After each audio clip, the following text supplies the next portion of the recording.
GOP frontrunner Donald Trump is making headlines, maybe a couple enemies this week after hammering the RNC over what he calls a, quote, rigged, phony, crooked delegate system. But Trump, who leads the delegate count, appears to be benefiting from the system. Biggest beneficiary so far. He also made headlines over comments on abortion this week. So let's debate it all with Nance, author of the new book Feisty and Feminine, a rallying cry for conservative women and president of Concerned Women for America.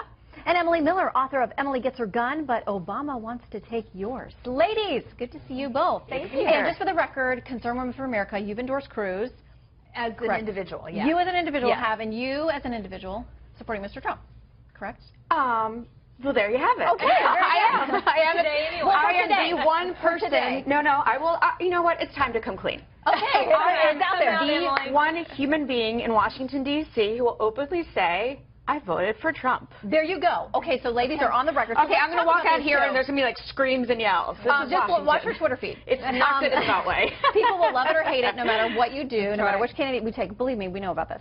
Oh, okay, so he has been talking about the fact that he doesn't like the way the system's working, but Emily, it's working for him. He's in first place. Well, it is working for him, but it took an outsider to expose the fact that this system is crazy town. I mean, look at it. It's very complicated. Complicated? Like, I vote for Trump, and then there's a, oh, wait, that's not just a vote for Trump. There's these delegates, and then if you call them at their hotel room and give them an extra dinner, then they might vote for Cruz, or they might vote for Kasich, or they might vote for Kim Kardashian, or who knows who they're going to vote for. Okay. I mean, it's this crazy system. Make it stop. Okay. And it took an outsider to, but it took an outsider to expose the fact that this is this inside Beltway thing that's been going on forever, and it's these expensive consultants who know how to sort through it. And so I think Donald Trump has made a really good point, and people are saying, like, maybe we need to look at this. Not this election, obviously, but on future elections. Well, and Penny, both Cruz and Kasich went to this meeting down in Florida where they're talking about the rules, and of course the Rules Committee and the people who actually decide the rules, I mean, that's much closer to the convention. It's a different group of people, but of course the RNC has part of it.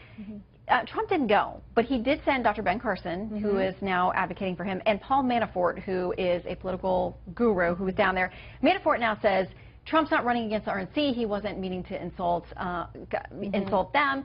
Reince Priebus down there, the head of RNC, calling for unity now. Is it going to work? Well, the bottom line is it's not going to work for him with the plurality. He's got to get a majority, and Reince Priebus doubled down on that again. But I think one thing that is a problem for him and for Trump, and he's going to have to go back and correct, is he keeps calling the people that are going to these conventions, the people that are, the delegates, they're going to be the delegates, the party bosses. These are really actually just normal people, moms that are the ones that put their kids in a stroller and go door to door and try to come out for their candidate, or the moms that are going in the Catholic church parking lot and putting the little flyers underneath the windshields. You know, you've got to be careful. He's going to have to bring all these people along in a general if he actually gets there.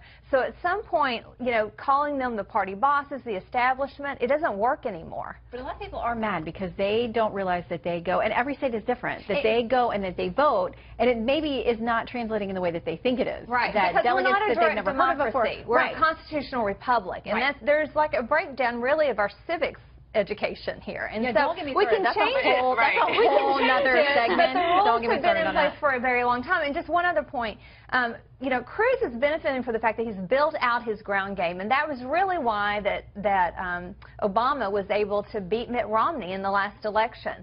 So the question is whether or not, if Trump actually does win, he can go back and build out that ground game. All right, I want to make sure that I get to you both on this issue of abortion, because Donald Trump, as we know in the past, has been more liberal than he is now. I mean, he says he is ardently pro-life, but when asked this week about exceptions for rape, incest, and the life of the mother, he said he wants the party platform to change. That's a big thing to say for somebody who has a very good shot at becoming the nominee. I mean, the GOP doesn't seem like they're interested in making that change. Well, he's always said he is for those exceptions. Rape, incest, and life of the mother. So that he hasn't changed his position. But he's only said that he thinks the party platform should allow that. And there's a huge part of the Republican Party who agrees with him. Half of the candidates of the ones who are running for president also believe there should be an exception for those three things, rape, incest, and life of the mother. We can debate whether life of the mother is an actual thing or not. But it's a legitimate part, and the party can vote on it. And remember, Trump now is the leader of the Republican Party. He is most likely going to be running against Hillary Clinton. He is moving to the center. And so he's got to bring in some independents and Democrats, and that's why I think you're seeing some open language on abortion. Okay, we're out of time, so 5 seconds, Penny. This is one more thing he doesn't get. He wants to fund Planned Parenthood. He wants to, you know, change the party platform on abortion, and what he said about sending women to prison for abortion. He doesn't get what we believe. It's a bad idea to open up the platform. All right, Penny, Emily, great to see you both. Fun to be here. Thanks for having me. All right, have a good Sunday.